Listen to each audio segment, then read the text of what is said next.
आज के इस वीडियो में हम देखेंगे जेईई 2024 में एक मल्टीपल चॉइस क्वेश्चन आया हुआ है। क्वेश्चन में क्या है, प्रोटॉन है, ड्यूट्रॉन है, दोनों को हम यूनिफॉर्म मैग्नेटिक फील्ड में परपेंडिकुलर डायरेक्शन में किसी वेलोसिटी के साथ थ्रो करते हैं, तो वो जो सर्कुलर पाथ वो ट्रेस करेंगे, उन दोनों के जो रेडियस होंगे उनका रेशियो निकालना है। हम यहाँ पे एक कॉन्सेप्ट लगाएंगे। हमें पता है जब भी परपेंडिकुलरली या नॉर्मली किसी यूनिफॉर्म मैग्नेटिक फील्ड में चार्ज पार्टिकल जाता है तो एक सर्कुलर पाथ को ट्रेस करता है, और सर्कुलर पाथ अगर वो ट्रेस कर रहा है तो उसका रेडियस कैसे निकाला जाता है वो हम देखते हैं। उसका जो रेडियस सर्कुलर पाथ का दिया जाता है वो इस फार्मूले से दिया जाता है, mv/qv। अगर हम ये मानते हैं कि आपकी जो मैग्नेटिक फील्ड है that is perpendicular to the plane of this board and moving inwards, तो अगर मैं एक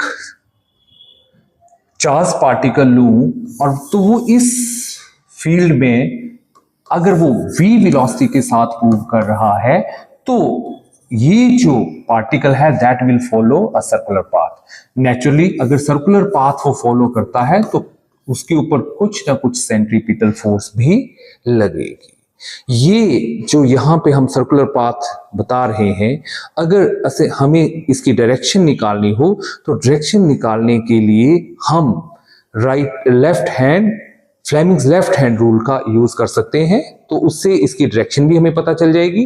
तो that direction will be inward direction. अगर हम इसको मान लें कि हमारा जो चार्ज पार्टिकल है वो v वेलोसिटी के साथ इन एंटी क्लॉकवाइज डायरेक्शन मूव कर रहा है, तो ये जो एक्सप्रेशन आया है ये कहां से आया है थोड़ा मैं बता देता हूं कि जो सेंट्रीपिटल फोर्स इसको चाहिए to trace a circular path वो कहां से आएगी, वो आएगी मैग्नेटिक फोर्स से।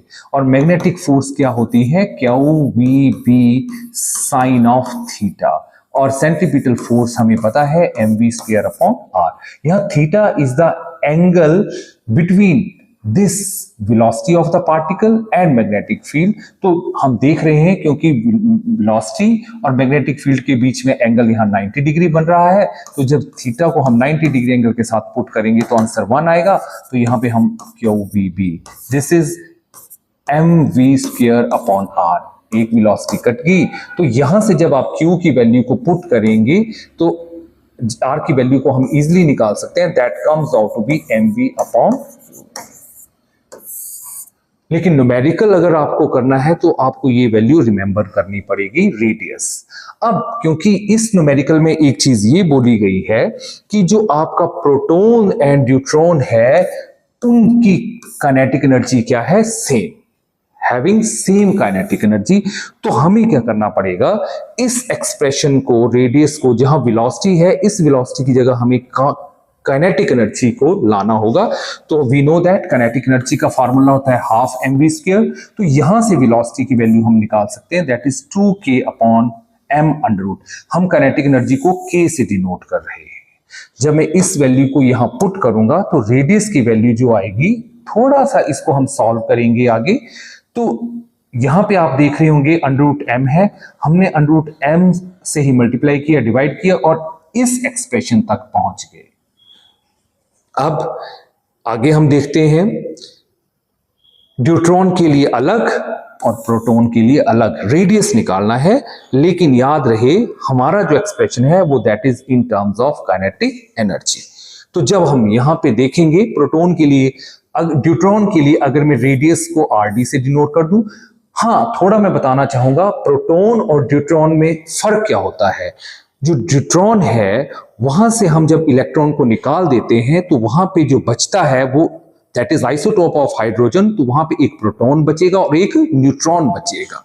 चार्ज वहां पे पॉजिटिव हो जाएगा, न्यूट्रॉन इज न्यूट्रल, मास उसका जो है वो प्रोटॉन से डबल होगा, क्योंकि वहां न्यूट्रॉन एंड प्रोटॉन दो हमारे जो है न्यूक्लियॉन्स हैं, प्रोटॉन सिंगल है।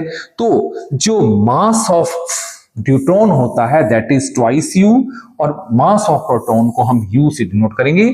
चार्ज दोनों के ऊपर सेम है।